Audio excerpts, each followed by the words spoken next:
Bonjour tout le monde. Alors nous allons commencer notre premier chapitre de cette série de vidéos concernant l'électronique numérique par l'algèbre de Boole et les fonctions logiques. Alors l'algèbre de Boole, c'est une algèbre qui étudie les variables logiques et les fonctions logiques. C'est quoi une variable logique et c'est quoi une fonction logique? Une variable logique, c'est une variable qui peut prendre deux valeurs, la valeur 0 ou bien la valeur 1. Une fonction logique, c'est une fonction qui dépend d'une plusieurs variables logiques et qui peut prendre aussi la valeur 0 ou bien la valeur 1. Nous allons maintenant parler des opérations élémentaires.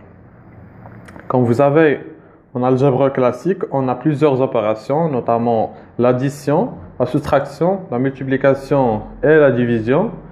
Et en algèbre de Boole, on a trois opérations élémentaires. L'intersection ou et, l'union ou le complément ou non. Nous allons voir tout cela en détail dans la suite de ces vidéos. Nous allons conclure cette vidéo avec la notion de table de vérité. C'est quoi une table de vérité? Une table de vérité, c'est un tableau qui représente les états logiques d'une fonction logique f en fonction des variables logiques d'entrée. Donc, on a des variables logiques à l'entrée et on a une fonction logique en sortie. Nous allons voir l'exemple de cette fonction logique f qui dépend de deux paramètres a et b, c'est-à-dire deux variables a et b d'entrée, et voilà la table de vérité de cette fonction. Donc, on voit ici les variables a et b et la fonction f de a, b. Et suivant chaque combinaison des variables d'entrée, on a une valeur en sortie pour la fonction logique f de a, b. Nous allons maintenant passer à l'explication de la règle pour remplir cette table de vérité.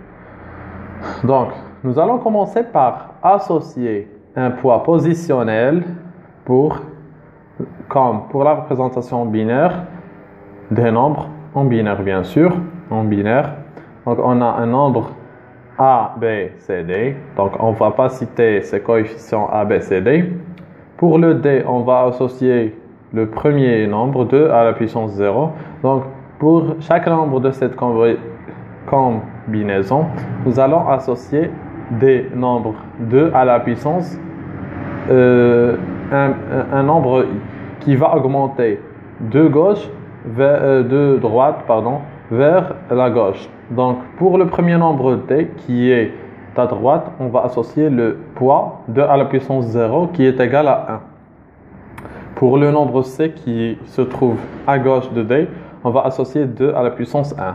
Pour le nombre B, on va associer 2 à la puissance 2, donc 4. Pour le A, on va associer 2 à la puissance 3, donc 8. Qu'est-ce que ça veut dire? C'est 4 points positionnels. Donc, pour une table de vérité d'une fonction à 3 variables, nous allons citer la règle générale. Pour n variables logiques, on a 2 à la puissance n combinaisons possibles pour la fonction en sortie.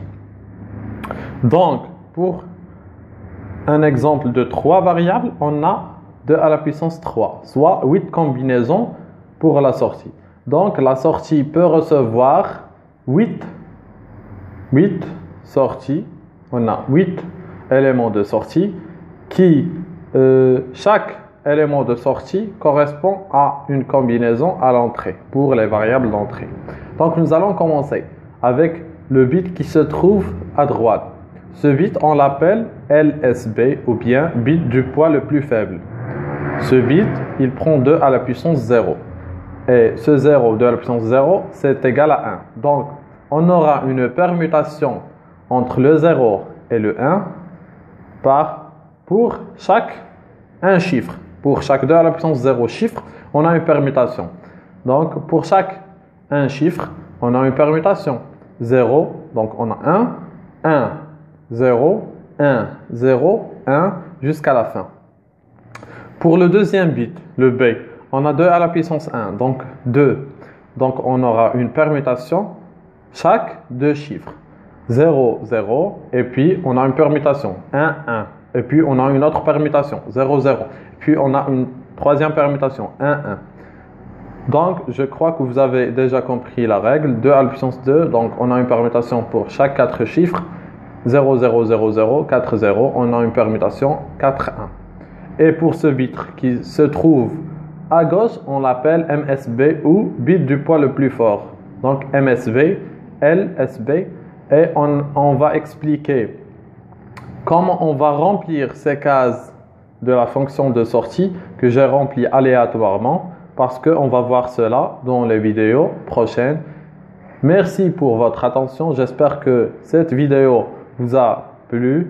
Et si vous avez des questions, vous pouvez les laisser en commentaire. Je vais essayer de répondre à chacune de vos questions. Et merci.